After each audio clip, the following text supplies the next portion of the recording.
നിറഞ്ഞ അധ്യക്ഷവേദിയിലിരിക്കുന്ന UDF കോൺഗ്രസ് പ്രവർത്തകരെ, എൻ്റെ പ്രിയപ്പെട്ട സഹോദരിമാരെ, സഹോദരന്മാരെ,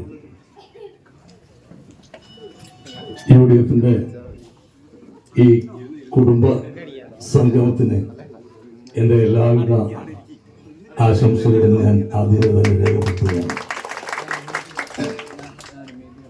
ഞാൻ ഉച്ചയ്ക്ക് അവിടെ എത്തി, കൊയിലാണ്ടിയിലെത്തി. അവിടെ ഒരു ഹോട്ടലിൽ താമസിക്കുകയായിരുന്നു.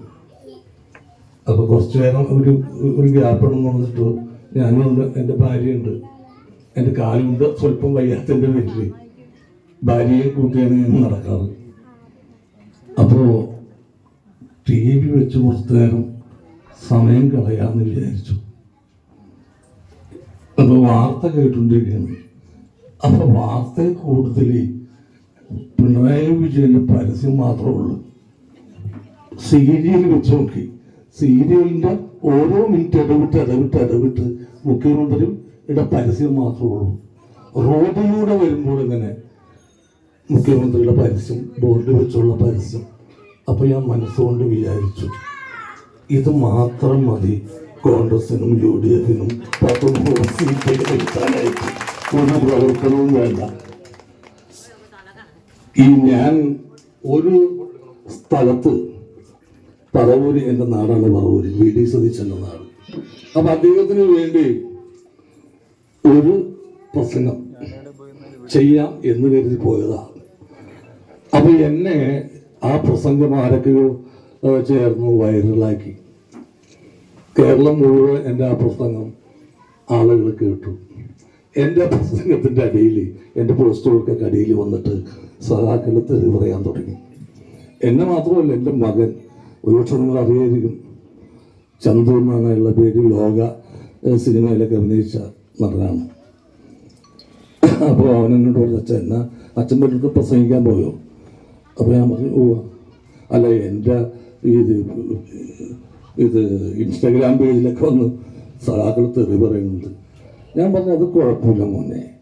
സുകുമാർ അഴീക്കോട് പറഞ്ഞിട്ടുണ്ട്, ഒരു മനുഷ്യൻ അതപ്പതിച്ചാൽ മൃഗമാവും, മൃഗം അതപ്പതിച്ചാൽ കമ്മ്യൂണിസ്റ്റുകാരുണ്ടാവും. അപ്പം അതിൽ ബുദ്ധിമുട്ട് വിചാരിച്ച അവരതേ ചെയ്യൂ, അവിടെ പഠിച്ചതേ ചെയ്യൂ. അപ്പോൾ എന്നെ മാത്രമല്ല, ആര് കോൺഗ്രസ്സുകാർ അല്ലെങ്കിൽ UDFുകാർ ആരെന്തെങ്കിലും പറഞ്ഞ അവിടെ അതിൻ്റെ അടിയിൽ ഒന്ന് തെറി പറയാ. അപ്പൊ ഇത്തരം ആളുകളെ മല്ലിട്ട് വേണം നമുക്ക് തുടർന്ന് നടത്താനായിട്ട്. അപ്പൊ ഞാൻ തീരുമാനിച്ചിരിക്കുക, എവിടെയൊക്കെ എത്താൻ പറ്റും അവിടെയൊക്കെ. ഇവര് തെറി പറഞ്ഞ് എന്നെ തോപ്പിക്കാൻ പറ്റില്ല. ഞാൻ കൊടുങ്ങല്ലൂർ ഭരണ കണ്ടു വളർന്നവനാ. എന്റെ അടുത്ത ഇവരുടെ ഊച്ചാലും തെറികൊണ്ട് വന്നേക്കണം. ഞാൻ പറഞ്ഞു, ഞാൻ മായാവിന്റെ ഡയലോഗ് പറഞ്ഞില്ലേ, പോടാ. ഇതൊക്കെ എന്ത്,